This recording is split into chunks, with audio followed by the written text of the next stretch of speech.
how to build or create an app in Shopify. So you want to open up your Shopify store, then click on settings here from the left hand side. And now we will scroll down until you locate the apps section. Select apps, and right here you will see an option develop apps.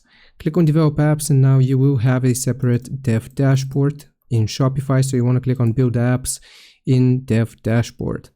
Now right here what you can do is to click on create app. So we're just going to click on create app, and we need to create a name for it or set a name for it. So I'm going to click on or type my name and app afterwards.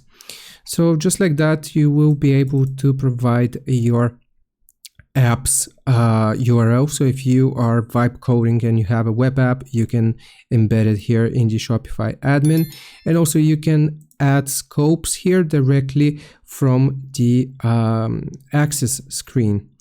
Now just like that, you have the option of app proxy and POS as well. But basically, that's how you create an app. You can release it afterwards. So let's say that we want to release it.